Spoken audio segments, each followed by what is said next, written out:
กำลังต้มเหล้าอยู่สบายดีแข็งๆต้มเหล้าเข้าไก่น้อยวะเข้าเลยเข้าไก่น้อยมื้อนี้นะคือจีเมาแล้วพี่น้องเบิ่งเลยเหล้าอุ่นอีกเด้หมดแค่นี้แหละเด้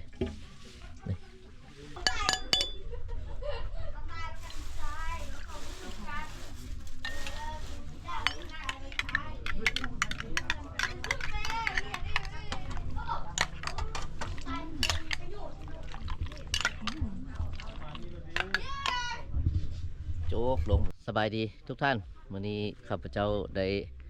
มาอยู่ที่บ้านมุ่นเมืองคำเชียงเชียงขวางเนาะ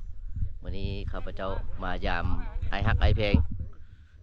เนาะวันนี้เพิ่นจะฆ่าตัวแบสู่กินได้พี่น้องหากระมาหอดเลยหากระลงรถเลยนี่ลงรถเนี่ยยังชิวน้ำมันยนต์อยู่ โอ้มาหอดเลยพี่น้องธรรมชาติสวยสดงดงาม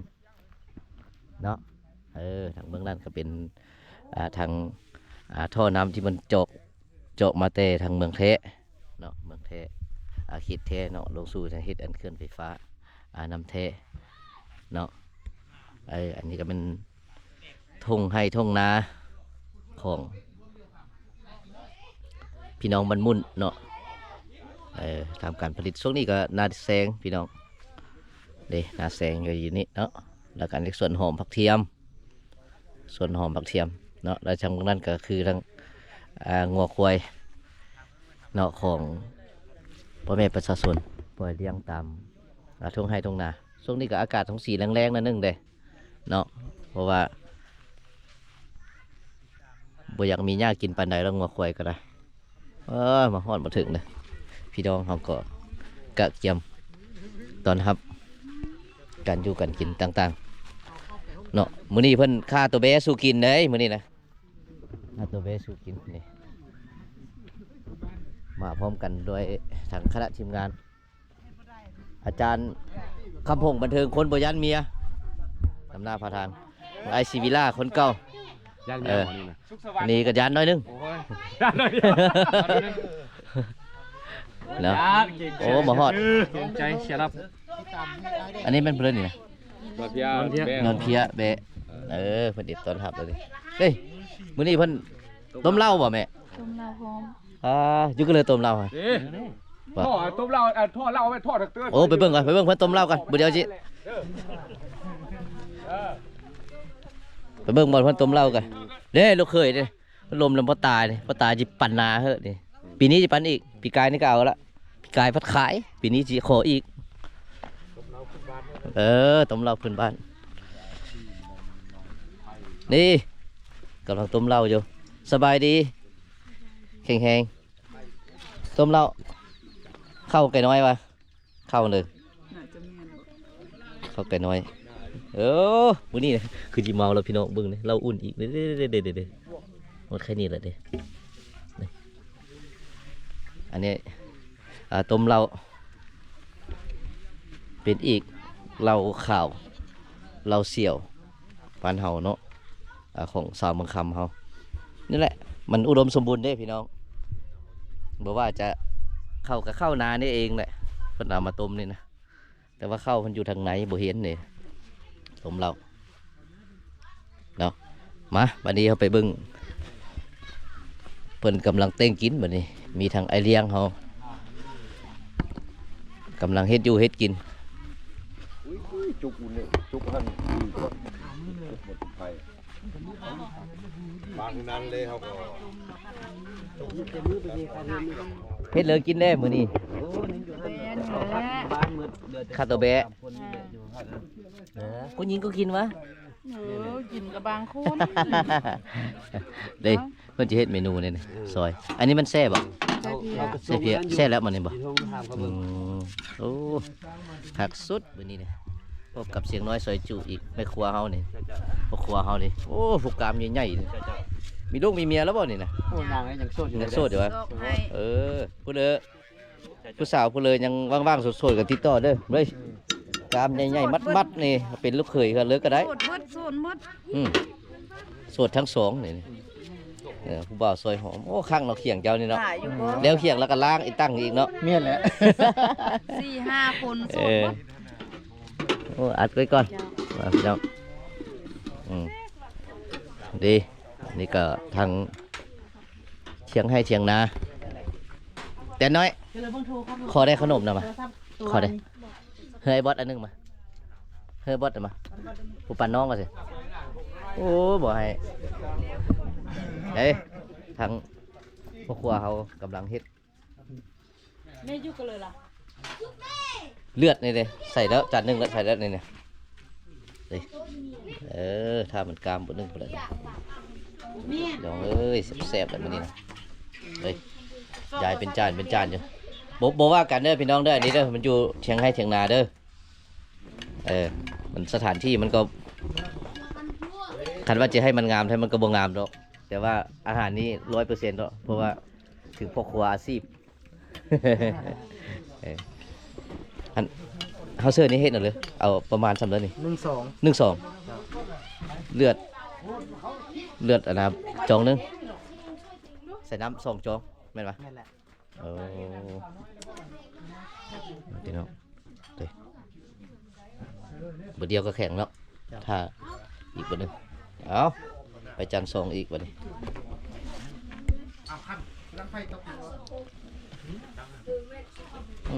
ใส่แล้วป่ะครับเหมือนเลือดสีเหลืองปะ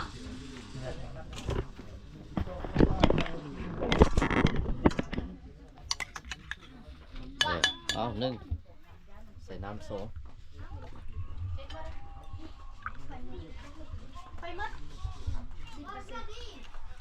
โอ้ครับเฮียนมาบ่นี่หรือว่านั่นหรือว่าเคย เคยแล้ว เคย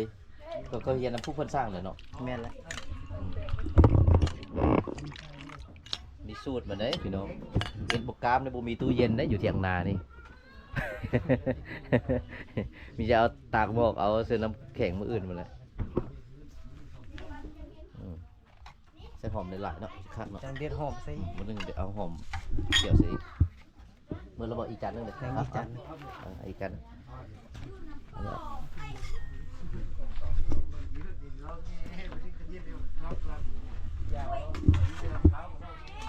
เดี๋ยวเฮียนสูตรเด้อเลือดแบะเด้อนี่เด้อ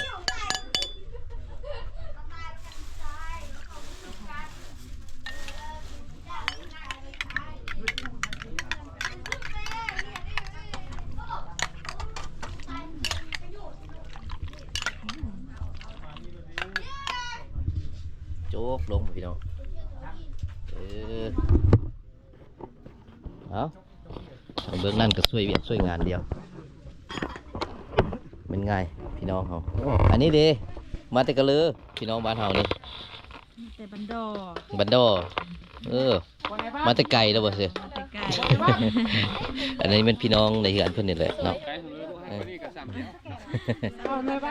โอ้คักสุดบรรยากาศมื้อนี้นะลูกเคยได้บ่ดนตรีมาบ่ บ่ได้เอามามื้อนี้ เนาะบัดไปเสพ จำศีล บัดไปเสพเงินผู้สาวนะส่งตู้ก็เอาไป ซุมบ่ได้เงินหรือบ่เอาไป อืม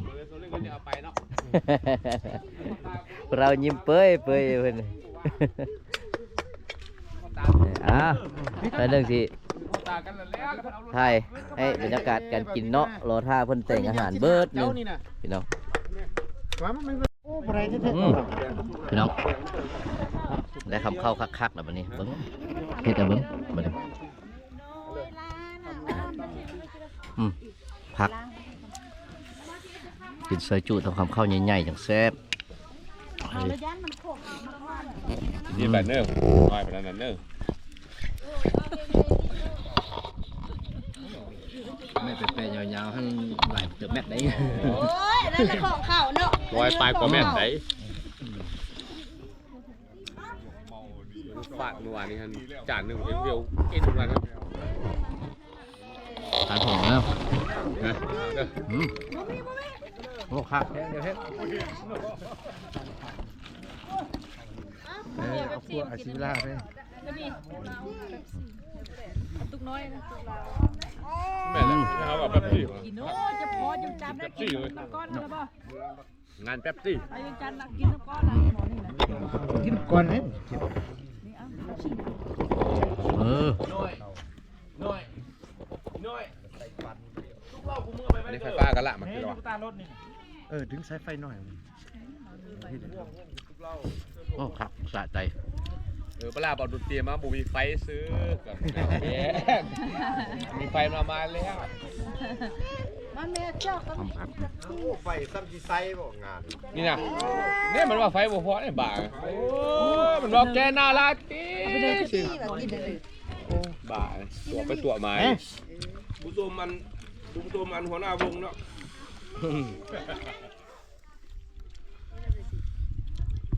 ครับครับพี่น้อง ไปหลายบอลครับไซหลาย กินน้ำปรุง มานี่ยังจะได้ครับไซเองบอมาเนี่ย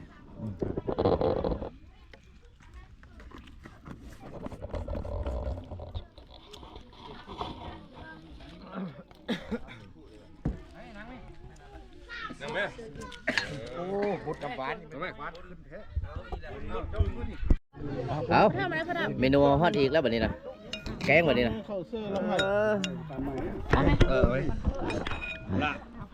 แกง มึงขั้นก่อน นี่ โอ้จอยเหอะแม่นมันขึ้นกี้นี่โอ้จะไปได้ ยาแล้วมันจังจืด ไฟเดียวเลย ยาเลยขาคู่เอาขาดเดี๋ยวได้ผลขนาดนั้น กูกินเหล้าแล้วนะ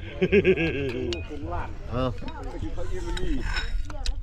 เดือดแปลงออกมาแล้วนะเทปแบบนี้นะ จอยเลยมูมี โอ้ เที่ยนี่นะ วิวทางหลังสุดเจ้านี่สุดยอดเลย คันไม่ป้าทางขับรถ สุดยอดอยู่งามมีอาหารแซ่บทานอาหารตามสั่งเลยนะ ใส่บันจะกินข้าว บุสั่งบุสั่งมาเลิกขับบุเทียน ข้าว เขายังอันนั้นน่ะอันนั้น เดียว ลาบเขายังซุป บุเดียวเอามาเท่าเมนูเอาเด้ยไม่ควรนะหัวหน้านั้นพูดคลิปที่แล้วนะหัวหน้าความแห่อะไรเนี่ยแหละพูดนี่แหละ หมันอยู่เด้อโปงเอกก็ได้ รุ่นนี้ผัวบกล้าเถียงความรุ่นนี้ หัวไปอยู่เสื้อหมางโบมานไปเลยหัวอยู่แล้วโบมานหัวไปอยู่นี่ว่ามาคือเดี๋ยวอีกแล้วโอ้ดาดมือเนาะ ดาดอยู่หมดมือนี่ได้พวกนี้นะเนาะ 2-3 แม่อยู่คืนนี่มันคู่อาฆาตอยู่นี้นี่แหละอยู่คืนนี่แหละนี่นะ หัวเมียเดียวบ่ให้เดี๋ยวกับบ่ยืน ทำเลยจะกินข้าว ให้เดียวแด่ ข้างเดียวไหล มีดีแด่มีชั่วแด่สิละคนเฮานะ เอ้ย นั่งบอก จอมเลย เลือดแป้งหมดเลยพี่น้อง แคนดี้ค่ะ มานี่อภัยเด้ออภัยผู้ที่กินดิบเด้อ นี่มาหูกลมหูยันนี่ เรากินอยู่ เนี่ยผมละม่วงแล้วเนาะคือเท่าละม่วงแล้วผมละม่วงมันมีก่อนกินกัน ครับไม่ใส่ข้าขาว ละม่วงเนี่ยมันทั้งละทั้งลุมกับขาวเรา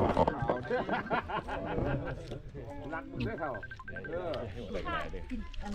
ก็เจี๊ยหามาเองนี่แหละปากมือ ใส่ขาวแล้ว จานถุงแค่ แทงพวกมันเลยนะ ครับ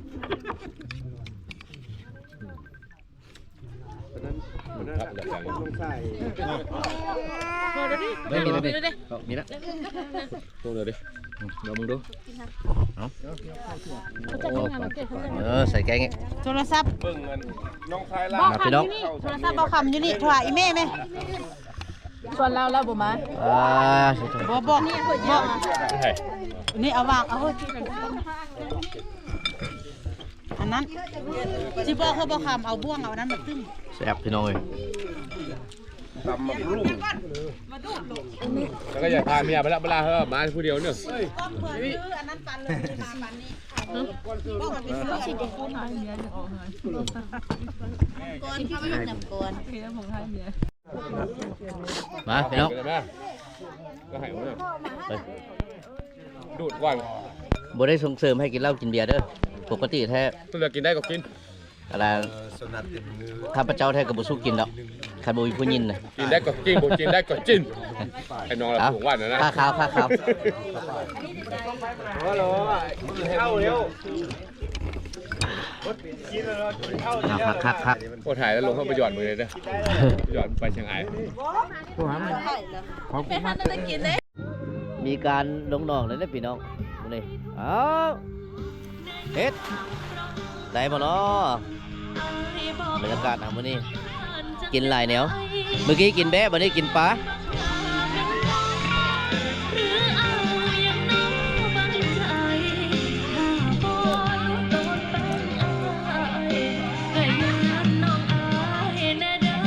เอาดึงเบิ้งโอ้มันงอมไหมพี่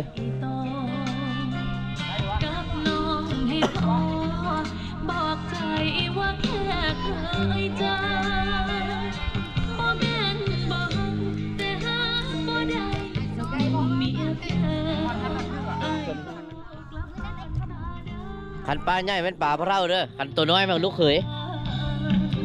เนาะเพิ่มเข็นเอาเงินให้ล้านหนึงก็ซื้อปลาผมว่า ว่า มันยังไม่ได้กิน อืม มันเป็นเยอะนะ เครื่องหัวอาหาร บ่พอมาเมื่อเลยมีขี้วัว เป็ดกินเหมือนละบ่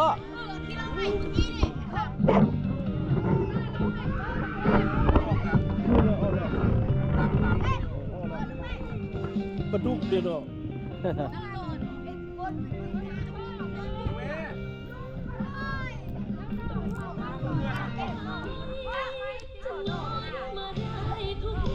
เอาลุ้นเอากันจะมีปลาบ่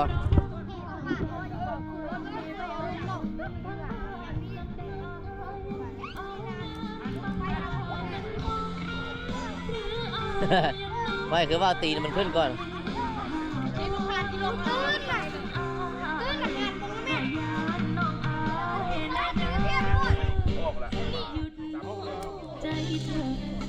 โอ้เย็นปานนี้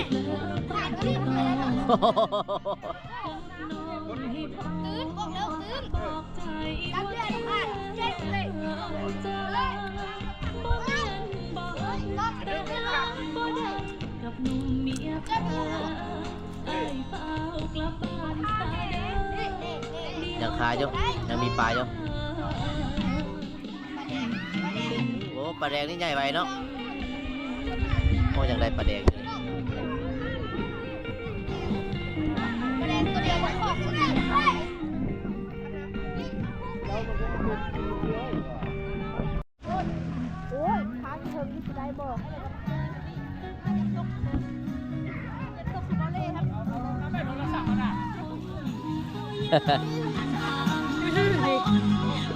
ตกนี่จะมาพอตกหนอกเลยตก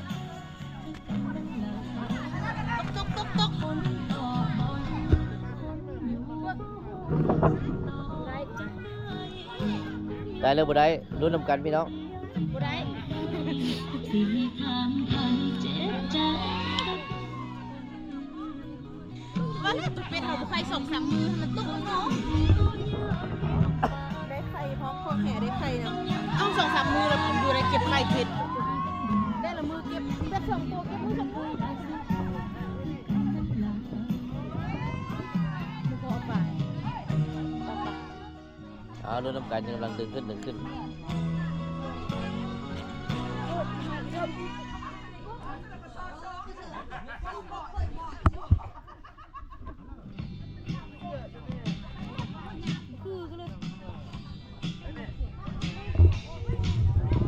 ลูกจะคิดว่ากินดูเดียวนี่เพิ่งฝ่ายเพาะนี่ตะควงตลาด เออ มีลุ้นพี่น้องมีลุ้นนำกันโอ้มีปลากินหญ้าเลยวะโอ้ปลาดุกตี ปลาแกลบ ปลากินแล้วโอ้จิโร่แล้ว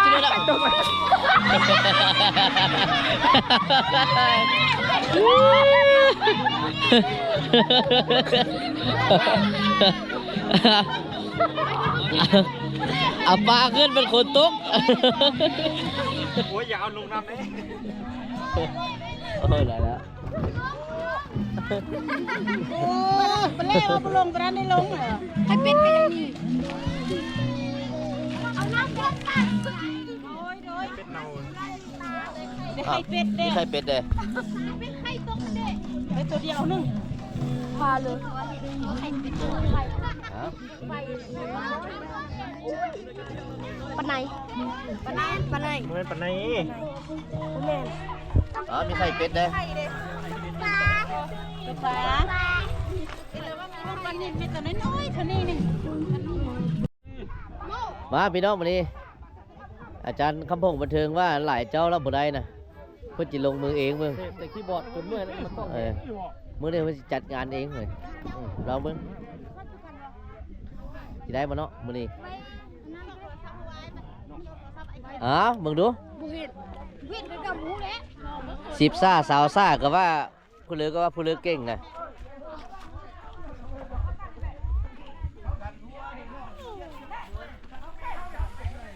ก่อนแล้วมันจะเป็นซาว่าหรือมันจะเป็นซื่อวือบ่เลย เอาขึ้น โอ้โหไปทางคนบ่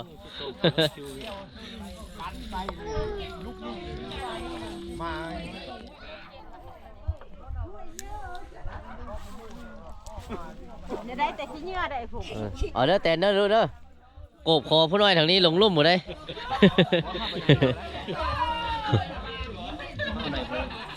แน่น แม่นอยู่ว่ากูเนาะเอาแล้วจัง จะได้มันเป็นน้ำเอาอันที่เราลงมือมันกินขี้ หนึ่งสองเออ เห็นบอกกูว่าแล้ว แห่มนได้หีแห่หีได้ปลา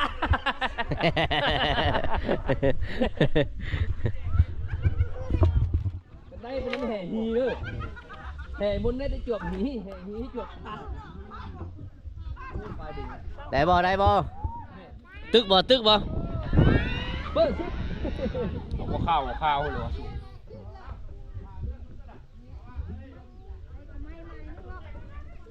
เจ้าดึงไวโพด บ่ โอ้ไรฮะ ได้ลงมาคุณเลย ไอ้น้อยๆเมื่อกี้มันก็บ่ลงเลยมันหนาวเลย ดึงได้หนึ่งเลยดึงเก่งๆนั่นเลย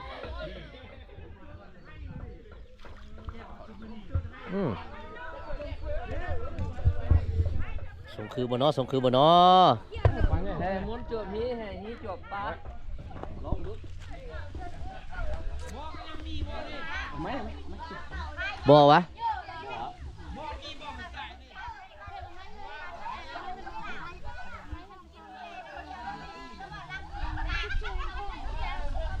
เฮ้ยกองเสียหลายวันนี้นะคันบ่ได้ก็เขาจะเฮ้ได้เขาจะเฮ้ได้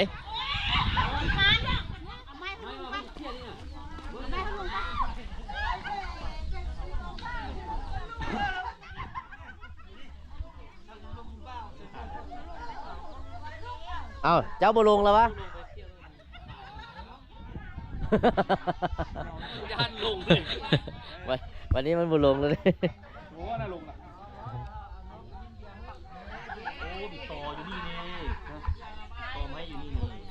อืมโอ้ยเนาะย่างไปทางไหนผมย่างไปทางเหนือเว้ยพื้นแหวแล้วย่างไปทางเหนือเว้ย มันขี้มันปลุกทีเดียวนะ บ่เอา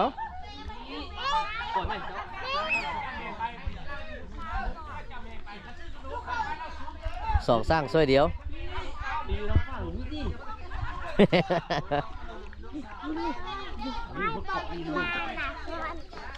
เอ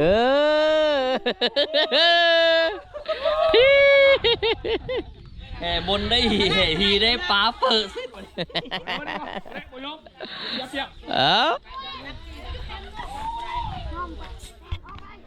เอาห้องใหม่เอาห้องสองมาเลยนะ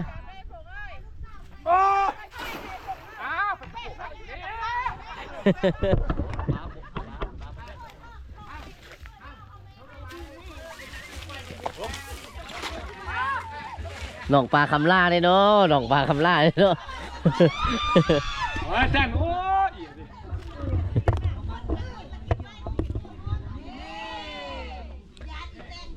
มีหลายแนวให้ม่วนมื้อนี้นะกินแบนแล้วก็ควงแหแล้วก็ปิ้งปลาจักกินได้บ่ได้ก็ยังว่าอยู่ได้นี่นะก็ยังคึดอยู่ได้นี่นะยังเบิ่งอยู่นี่ได้บ่นี่นะ ดึงข้าก่อนน่ะ เห็นเห็ดโอ้เห็นก็ ไปทางเนื้อไหมผมย่างไปทางเนื้อแล้วดึงก่อนทางนั้นไหม เอาไม้มาเคลียร์นะไปโอ้ได้ดีละไล่เขา เสือว่ามัดปากไม่มียา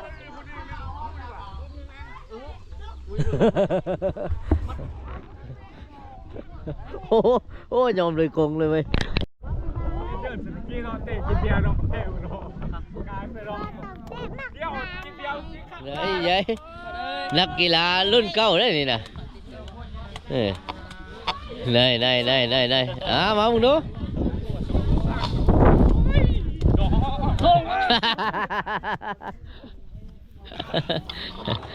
ม่วนมื้อนี้ได้ทั้งกีฬาได้ทั้งตึกปลาได้ทั้งกินแบะมื้อนี้นะทีมงานเขาซ้อมอยู่นี่พอแต่เป็นนี่แหละคำว่าเที่ยวนะพี่น้องเนาะความสุขของชีวิตเที่ยวมื้อนี้ม่วนมื้อนี้ว่าซั่นไอเดียเพิ่นถ่ายคลิป ใช่บ่เมียเก็บพักบ่เฮ็ดบ่ทันได้ถ่ายเว้ย ตัวไรทางใจตัดต่อ เอา เฮ้หัวดอกขายสั้นทุกคน ถึงโลกแล้ว